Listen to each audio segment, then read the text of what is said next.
Hey, yeah, I saw your IP license agreement. Why don't we schedule a meeting I'm a music lawyer. This is what I do. tomorrow, 2 p.m., and we can go over it? But I'm also a musician on the side.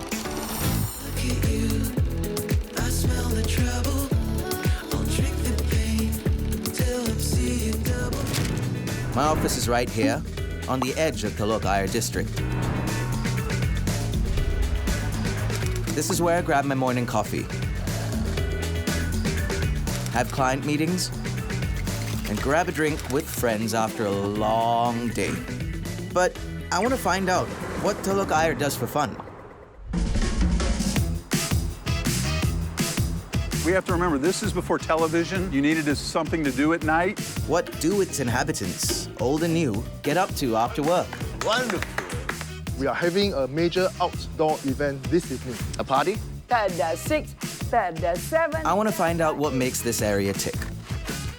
Of course, whatever cool information I find, I'm going to be sharing it with you.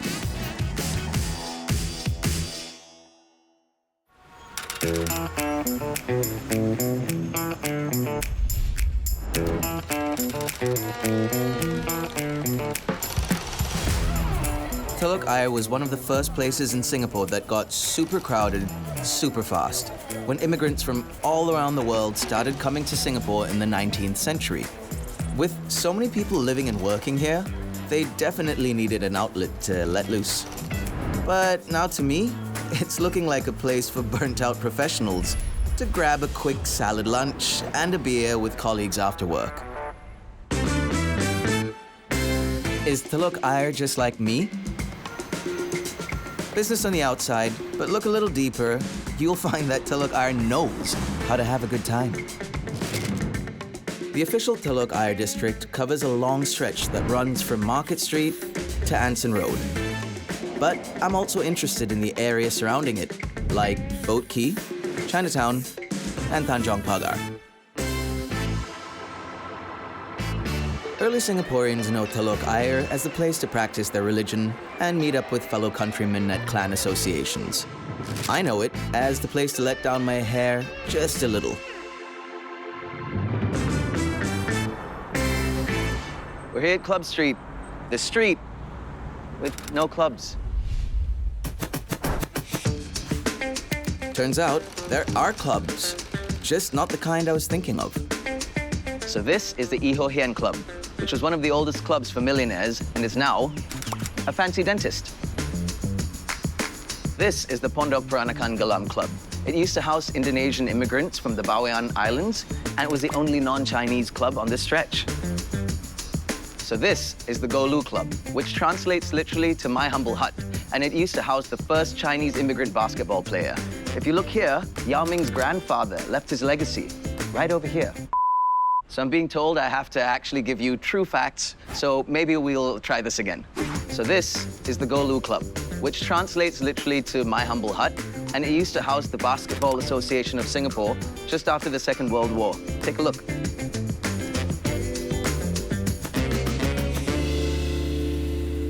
But the biggest and best parties, and we're talking like Great Gatsby style, was thrown over here. But what were these original rich Asians parties like? And who were they? Time for some research. I found a book that mentions the club. So it reads, its members are composed of the elite of Straits Chinese society and meet together regularly every weekend for social intercourse. And I have actually tried to find a member of the club, but to no avail. So I found the next best alternative, which was their neighbor. And he's going to introduce me to the members. This is Tan Che Yan. Lim Nee Soon would be somewhere, and Tan Buliat would be... That's a name that rings a bell, Tan Buliat. These names sound familiar because I'm thinking of Che Yan Street, Nee Soon Town, and Tan Buliat Building. We have people like Tan Buliat and that generation after. They were owners of race horses.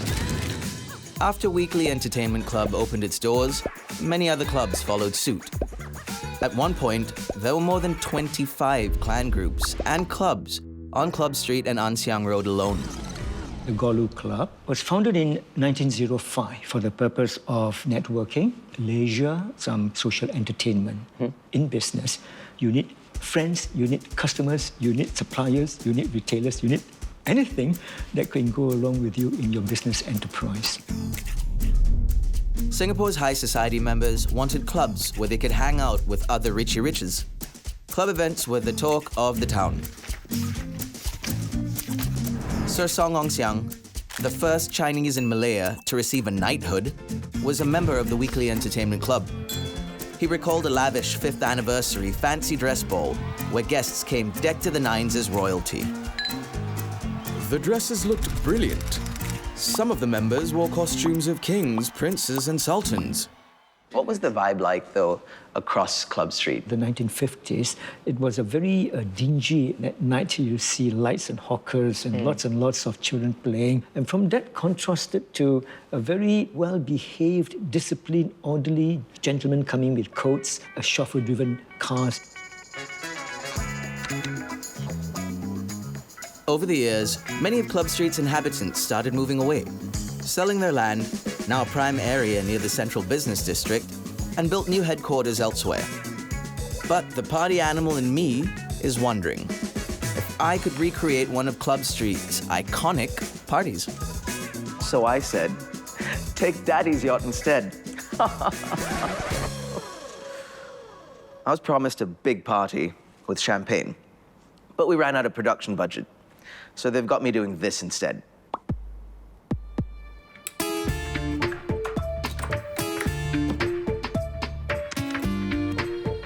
The late 50s and early 60s was an awkward time to be a Singaporean.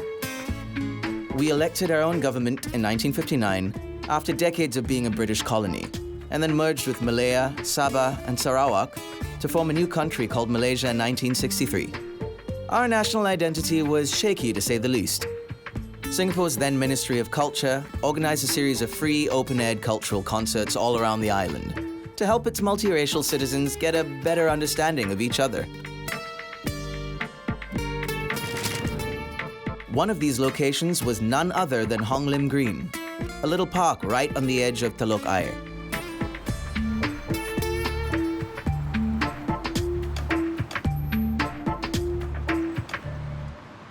Speaker's Corner. You guys know this as the place where we exercise free speech, but decades ago, this used to be a place for huge outdoor concerts. Hi, Sam. Tim. Tim, Nice to see you. you want to learn a little bit more about Nagore Dargah Merakyat? Boleh? Shall we go? Let's go. Ayo. This is Tim. He's a history professor from the National University of Singapore, who happens to know a lot about what these concerts were about. This area was simply a green space. It was a park. Why was it chosen then? It was chosen simply because there was open space. Oh. You have to remember these Nagore Dargah Merakyat performances were attended by at minimum 1,000 to 2,000 people. What do you think the vibe was like of the concert? No, it was rockin'. I don't know. It was the 60s. I don't know. Aneka Ragam Rakyat, translated, is People's Variety Show. This is Prime Minister Lee Kuan Yew delivering a speech on one such concert in 1959. In this variety show, we bring to you the cultures, songs, music, dances, and the artistic expressions of our various peoples, each influencing the other and in turn being influenced. But what kind of music performances were played in this very spot? So you would go to the park and there would be performances of Chinese opera. There would be Indian dance. Malay bands would play, poetry readings, things like that. So you could see all types of cultural performances by the main ethnic groups in Singapore. And the idea was to get people to appreciate cultural performances from other ethnic groups, to develop a greater sense of togetherness and the nation. We have to remember that it was pre-television, but it was also an appreciation of not only how your own, if you were Chinese, how the Chinese wayang or the Chinese opera people were performing, or the Indian dance for the Indian community, but it was a way to, I'll use the phrase show off, and you could take pride in your own community while displaying it to the rest of the nation. In a time before television, these concerts offered a welcome respite for the workers of Telok Ayer in the evenings. I'm wondering what it would have been like to be a performer there.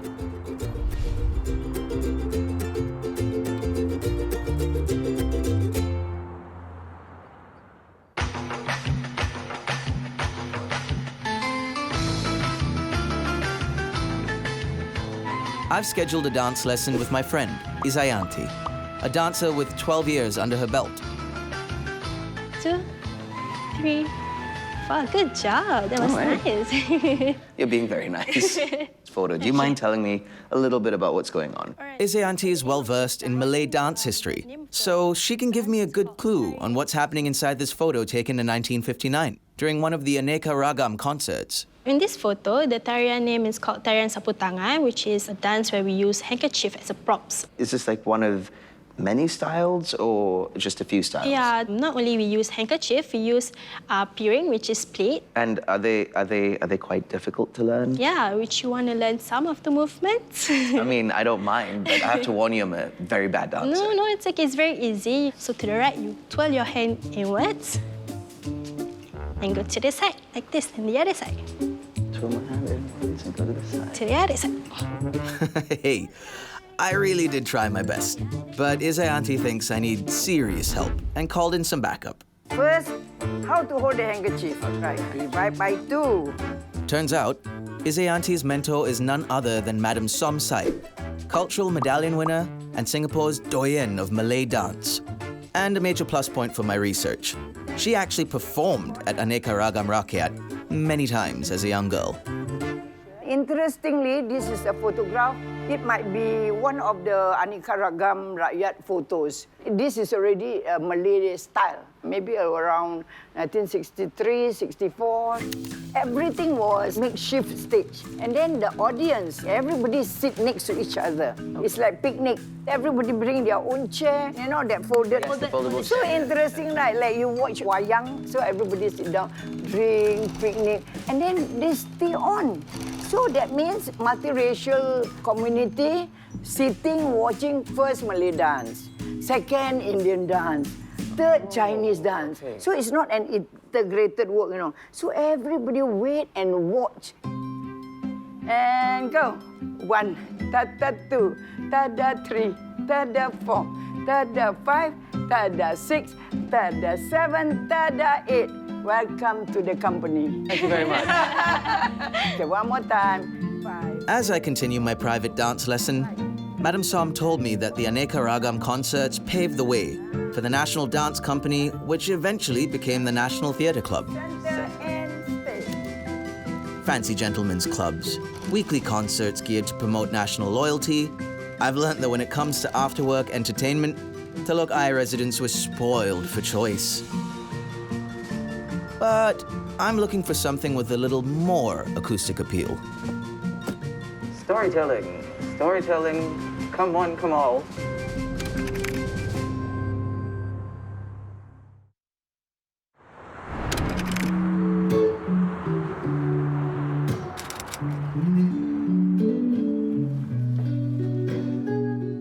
Growing up, my dream was to be a rock star. But my Asian parents said, sure, but get a law degree first.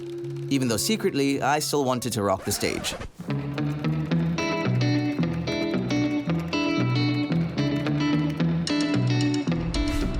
So now, I'm a lawyer who started a record label and a music law consultancy while pursuing music on the side. And I don't sleep anymore. As important as it is to work hard, I also believe in playing hard. From exclusive private clubs for Singapore's old-school glitterati and huge outdoor concerts for the everyman, I'm finding that Telok Ayer has the same philosophy towards work and play. Aside from mega concerts held once in a while, what did daily entertainment look like back then? Street storytellers used to rule Chinatown in Singapore at night. Historical fiction, martial arts novels, they would enthrall listeners with enchanting voices and dramatic gestures. Here's what someone had to say about listening to their stories. I think it's something that the older folks enjoy. People who, after a day's work, relax in a very pleasant atmosphere for relaxation. And then you listen to the story. This is a typical schedule for a street storyteller. At 6 p.m., he would set up a makeshift performing area. As the crowd gathers around him, he would light up an incense that would keep burning for 20 minutes. When the incense stick is burnt, it signaled the end of the first storytelling session. Only those who sat on the seats provided had to pay. The going rate in the 50s was 5 cents per person. If you didn't want to pay, you got to stand. The session usually ended around 10 p.m. after 6 to 7 sessions. I want to recreate a 1950s style street storytelling session. And for that, I'm going to need a little help.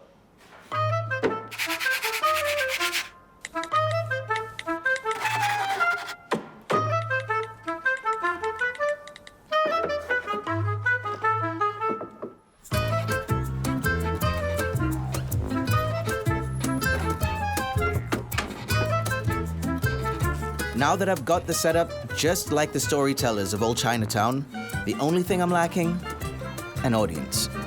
Storytelling, come on, come on. Storytelling. Storytelling. Hi, you two. There's some storytelling happening over there. Can I get you guys involved? Yeah, sure. All right. Storytelling in front. Hey, guys. There's going to be a solid performance up ahead. Get it? No? Does anyone want to listen to some stories for all ages? Come on, come all. Hey, Sam, hi. Hi, Rosemary. Hi, I'm here. How are you? Hi, nice to meet you.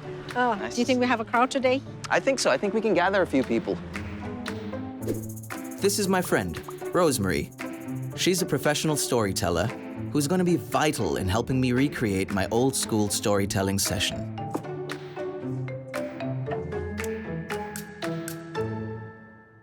Once upon a time in the bustling streets of Telok Ayer, Singapore, there was a group of Chinese street storytellers who captivated crowds with their enchanting tales.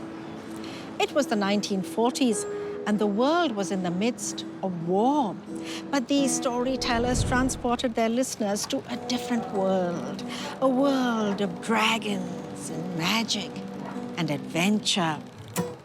As the storytellers began their performances, the crowds would gather, each eager to hear what new adventures awaited them. But, you know, Sam, as time passed and the world changed, the tradition of street storytelling began to fade away. The crowds grew smaller, and the storytellers themselves began to disappear. But their legacy lives on, and the memory of those magical evenings on Telok Ayer Street will forever be etched in the hearts of those who were lucky enough to have been there or here, once upon a time.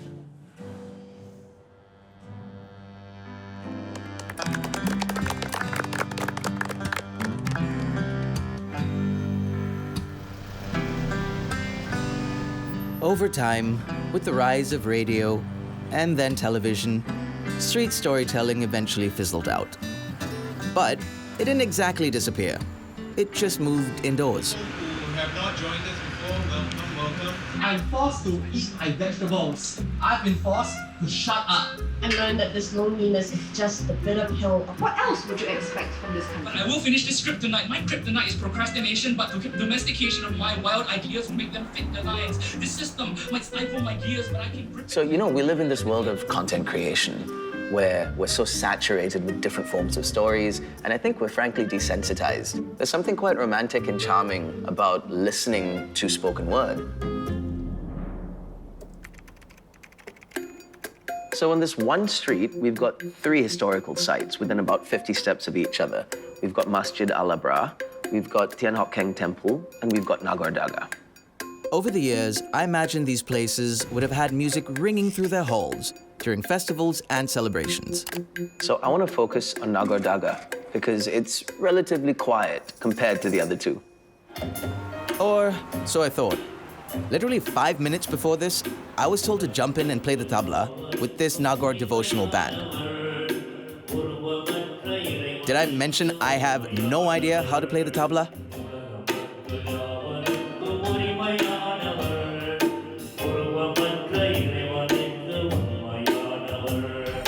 This is Fariullah and his band members, Ilyas on the keyboards, Scott on the tabla, and his trusty backup singers, the twins. For most of the Indian spiritual songs, tabla plays a very important role because it gives a very unique sound compared to other drums. I love the tabla, so I started playing when I was 8 years old. Wow. So it's like 35 years, I would say. Devotional songs often accompany religious observances and rituals. These songs often speak of Muslim saints and great deeds done by the Prophet. While Indian Muslim devotional singers traditionally accompany their singing with traditional Indian instruments like the harmonium or flute. Over the years, instruments from other places also found their way into devotional singing.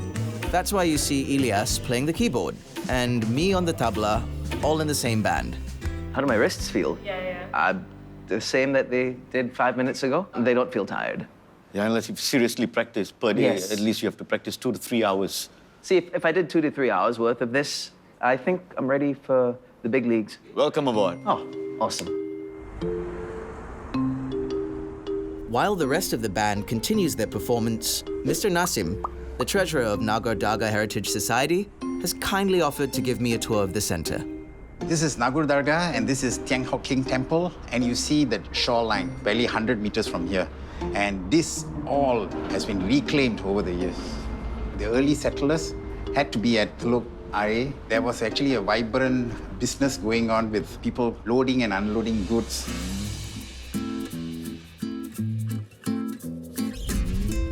From the early 1820s, an Indian Muslim minority from the south of India, known as the Chulias, migrated to Singapore in large numbers.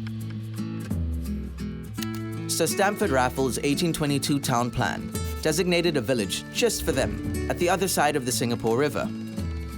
But over time, a significant community of Indian Muslims started working and settling around Telok Ayer Street. In 1828, they started building a shrine in honor of the 16th century Sufi saint, Shahul Hamid. It was believed that the saint performed miracles. Many sailors and seafarers attributed their safe journeys to him.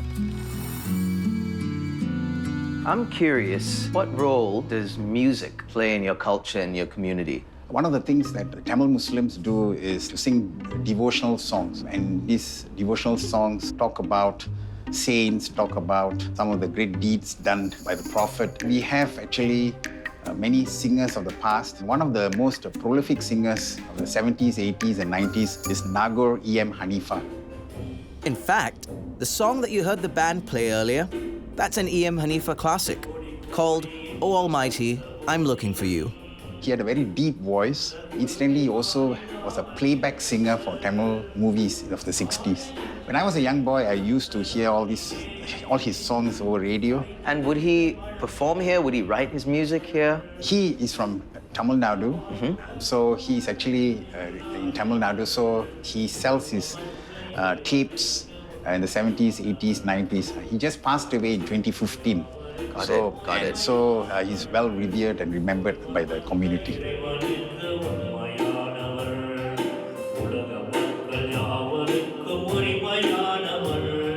Old school traditional music played with modern instruments. This is getting my creative juices flowing. Maybe we don't always have to color between the lines.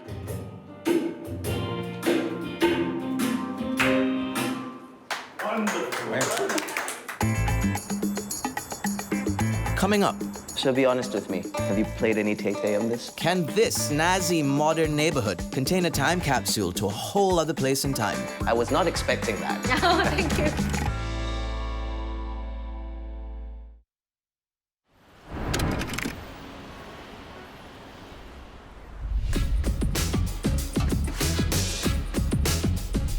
Tien Hock Keng Temple. a walking tour staple when visitors come to Singapore, known for its majestic architecture. Situated right smack in the middle of Telok Ayer, it's a tourist favorite. But did you know it's still very much currently a gathering point for the Hokkiens of Singapore?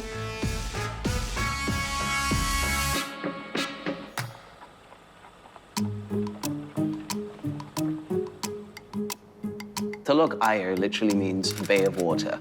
And it's the place where immigrants came into Singapore on boats, and it would be the first place they landed. Boat, boat, longboat. And Hokkiens, who were the first and most numerous of the Chinese immigrants to arrive, dominated the area around the docks. And the producers have asked me to use little stickers of Hokkien me to show you where they were, which is kind of making me hungry, to be honest.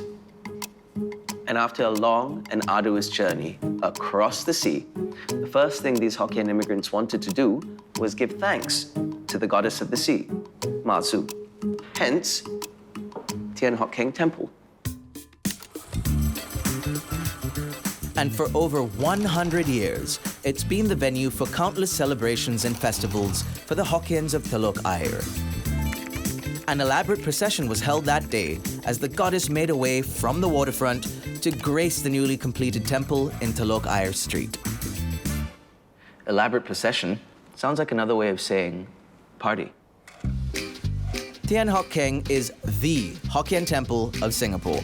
As such, who better to ask about it than the Singapore Hokkien Association? Let me see if I can score an invite to the next temple party. Can you tell me more about the elaborate and colorful processions hosted at Tian Hock Keng Temple? Send.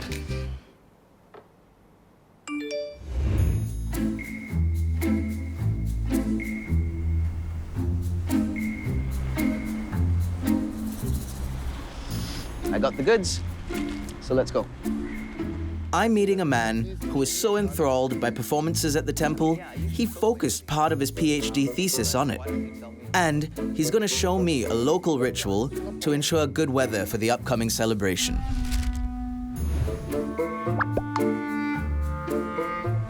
Ah, that's a good way. One. Yes.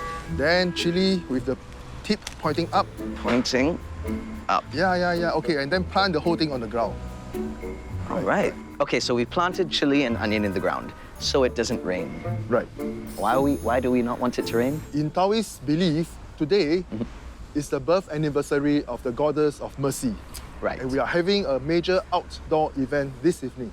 A party? Yeah, so I'm no down rain. for a party. Shall we head? Yeah, let's go. All right. Yeah.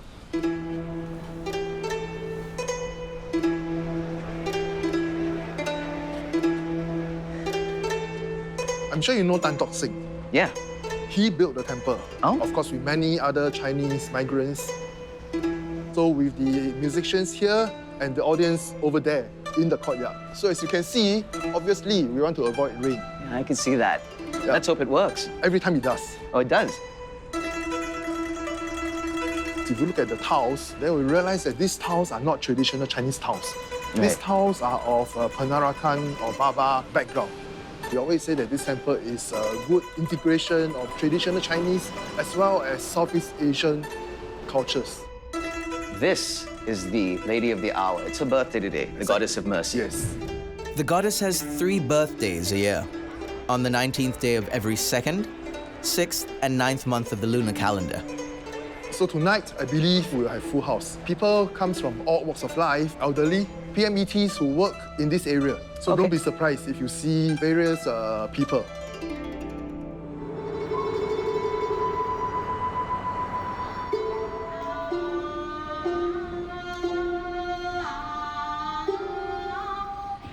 The lyrics of Nanyin songs are often written in a poetic style. Descriptions of scenery are a classic vignette of longing. This singer is totally nailing the emotion. Peaceful, warm nights filled with melodic music. The performance is helping me imagine what after hours Telok Ayer must have been like 100 years ago.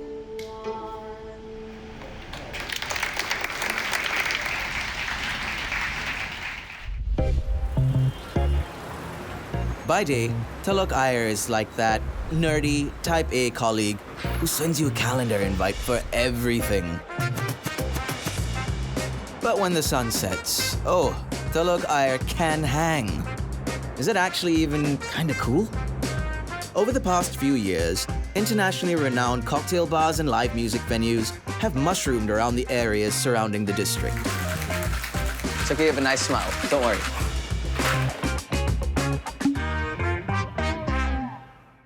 The thing fell on my face. This is Dan and Dean, the duo behind this music-centric bar where folks can enjoy cocktails, eat, and groove out to a wide selection of music genres. Why did you guys decide to pick this area specifically? I think we felt that this kind of area is like the convergence of a few different hotspots in Singapore, and it's not a late-night spot. There's plenty of opportunities for people to kind of then disperse and go enjoy the rest of their night. Dean also tours as a DJ, and he has something that gets me thinking about fusing traditional music with modern beats. Charanjit Singh. I picked this up recently from my tour, DJing in different parts of India. Someone else actually from another part of the world was actually dabbling or experimenting with the same type of music or the same sort of ideas. But weaving in the traditional. More and more selectors, they have been incorporating that into their sets when they play. What, like the traditional, the sort of traditional even and to the new house beats or whatever, like techno and stuff. So it's that very intersection, right? Yeah. So it's all very prevalent, actually, yeah. Nowadays, we can see all sorts of third-stream music in Singapore. Indian classical flute fused with jazz, Malay evergreen songs set to jazzy arrangements. It turns out, this idea of third-stream music has some origin stories in Telok Ayer after all, at Siong Leng Musical Association, the group that I saw performing at Tian Hock Keng Temple earlier.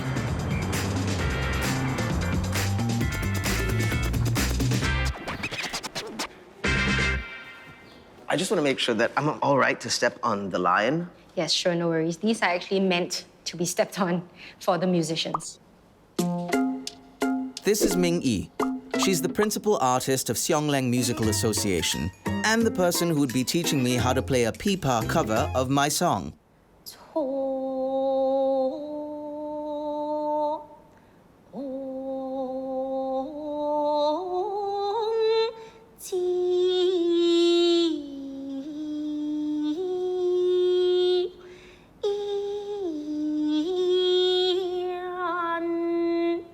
There's 2 words. And I sped it up a little bit. I love the tone of your voice. Yes, thank you. I was not expecting that. Oh, thank you. How did you get into something like this? All right, so when I was in primary school, which was a really long time ago, Siong Leng was actually finding youth musicians. And you would expect it to be really tough, trying to find youngsters to play something so traditional and so old. So my mom is actually a friend of the executive director here. And during that time, she asked my mom if I would be interested to come and learn just for fun, with no obligations, just to expose me to the art form. When I came, there were 2 other friends that were learning with me. And I think at that point of time, I continued because of that friendship. I was in the shower one day, and instead of singing pop songs, I suddenly started singing Nanyin. And then I think that was the point for me. I mean, that's a big turning point. It was like, why am I singing this in the shower when I should be, singing Taylor Swift? Yes, like what you shake say. it off. Exactly. So from that point onwards, I realized that I wanted to know more. Yeah. And from wanting to know more, it became enjoyment. Nanyin was created more than 2,000 years ago as court music during the Han Dynasty in southern China. Nanyin literally means music of the south. It can be performed instrumentally and vocally. There are 4 main instruments: the sanxian, pipa, dongxiao, and erxian, and lyrics sung in the Minnan dialect. Got it, okay. Okay, enough chit-chat. Time to try my hand at it. We only use the thumb and the index finger for now. Okay. Okay. Ancient royal court music, enjoyed right in the heart of the neighborhood. After hours at Telok Ayer can truly take you to another place in time.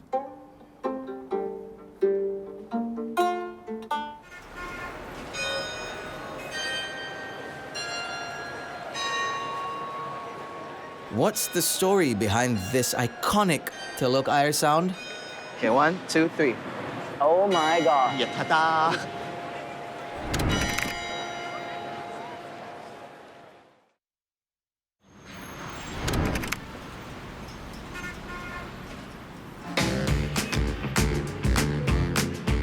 My name is Sam.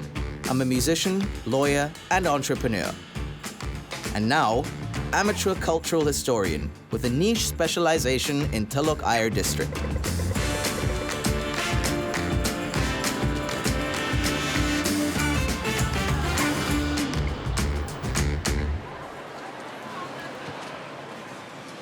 Hello, Auntie. Can I get one fresh sugar cane?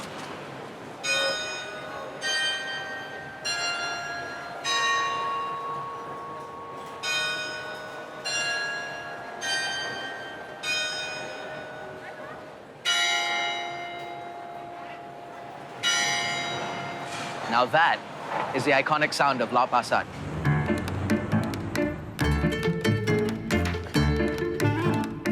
I keep hearing from the people I've met that Telok Ayer Street was where the shoreline used to be. So I want to find out, how extensive was this land reclamation project? Geography time. It was called the Telok Ayer Reclamation Scheme, and it was a plan to move the shoreline from Telok Ayer Street to where Shenton Way is today, adding some 42 acres of land to where Telok Ayer Bay was. One of the earliest structures to be erected in the land where the bay had been is what we now know as Telok Ayer Market, or Lau Pa Sat. I want to see just how much land was reclaimed in the area.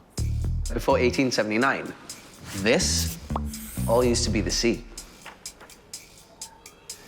So this is where Lau Pa Sat currently is. The old Lau Pa Sat was there. The newly reclaimed land, which is where the current market sits, was declared ready for use in 1890.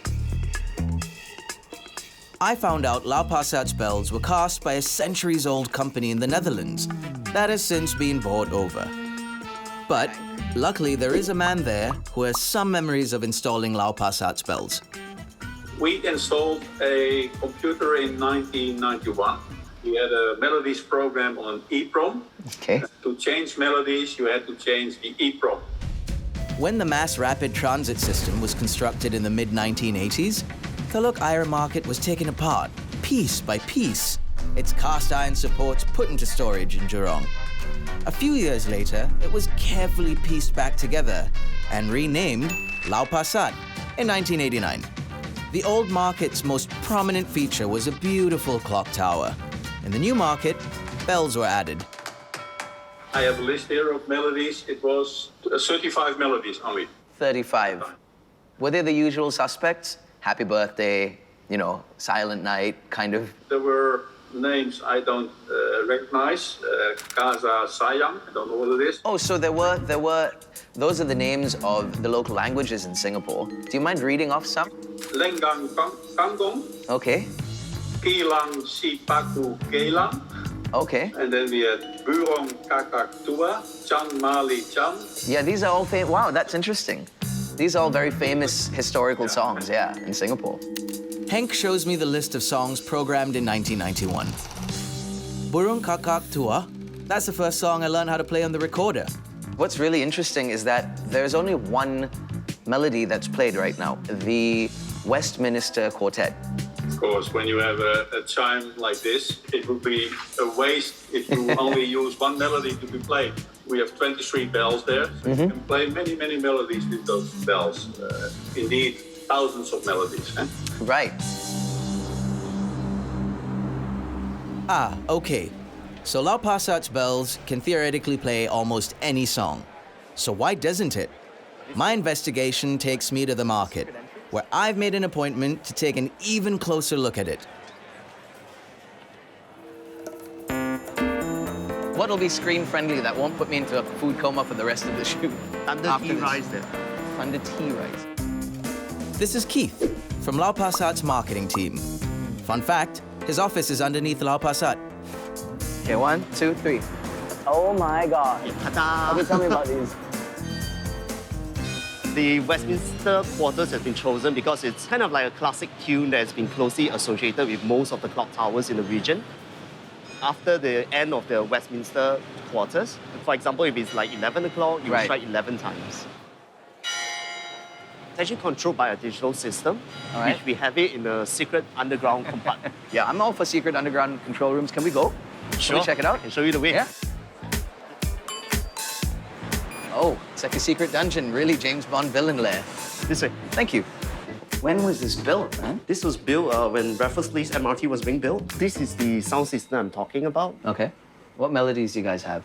These are the melodies that we have programmed right inside ready. You can even play a birthday song. Yeah. Wait, so you can program anything into this? Yes. How can we add new ones? I have an agenda. How can we add new ones? So basically, you can actually connect a MIDI keyboard to this. Theoretically speaking, yes, I could bring a MIDI keyboard and program my music into the Lau Pa Sat belts. And it will play out in the clock tower. Let's make this happen.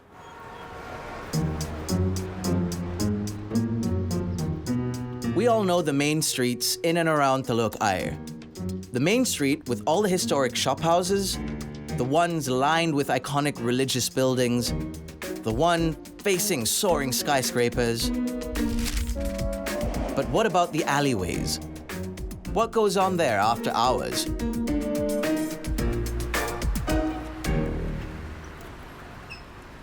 Hey, Lynn. Hey! Nice to meet you. I'm Sam. Most people think that the 7th lunar month will be the Hungry Ghost Festival, right? But Yeah. in fact, there's another festival that happens at the beginning of the 7th lunar month. This is Lynn. A casual conversation with a senior member of a clan association led her to a deep dive.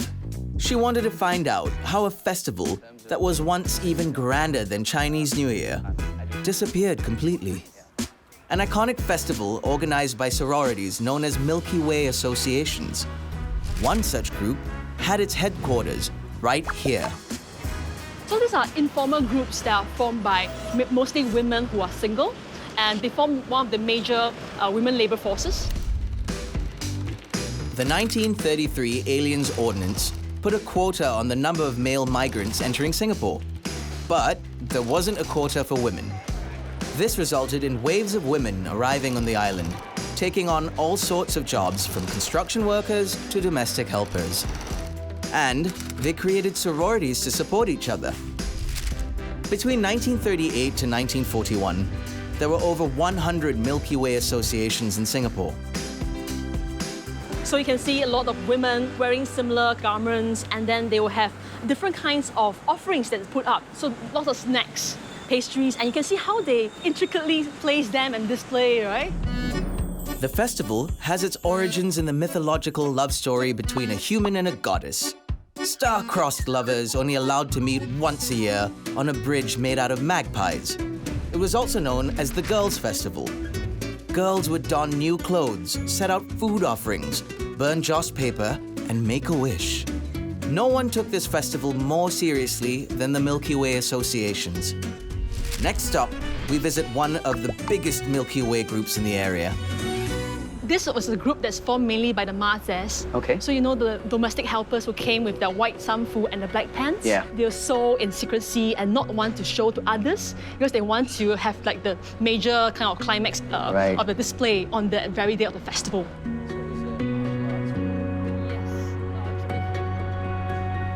Single ladies, cute handicrafts, snacks, sign me up.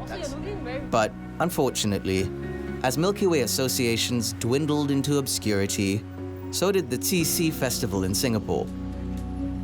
Just as I started to accept the fact that I'd never get to experience the wonder that was Qixi, welcome to my headquarters. Lynn told me of a plan to jumpstart the festival again. Helping her with her mission are crochet extraordinaires, Terex and Angie. I don't suppose I can steal one of these handicrafts and pass it off as my own, right? I'm not sure how good I'm going to be at this. Together, we are making crochet magpies, just like the ones in the folktale. The resemblance is uncanny. In the old festival, women prayed to the goddess to get their wishes granted. They believed the more praises your handicraft got, the faster your wishes came true. That's where I got a little competitive. So is there a correlation between between how stuffed or plump your bird is and the likelihood of the wishes being granted. Tapi is buffet. You can take the stress. And you write wishes, right? Oh, yes. Yeah, I can write my wishes and put it in the bird, right? Yes. Yes. It's a secret. Keep it a secret. Keep it a secret. Yes. There we go. Okay, great. It's closed. Come on, bird. It's time to personalize your magpie. Can we censor this? Just have this like really censored and say it's a guitar. This is my magpie. We had a few things go wrong with the guitar. But as you can see, it is a musician magpie. And hopefully all these wishes inside the magpie will come true. Months of hard work just for one special day may seem like a huge sacrifice. But I can imagine how fun it must have been for the women of Old Telok Ayer, spending time after work with your best friends, chatting and laughing as they made crafts together. I feel like I've met a lot of people over the last few days and walked a lot in the hot sun. I now have like a lot of cultural context of the places that I've historically gone to, but not really understood the past of. From fancy gentlemen's clubs to sororities, mega weekly concerts to everyday street-side storytelling. Now, I've seen a whole new side of Telok Ayer, one that knows how to play as hard as it works.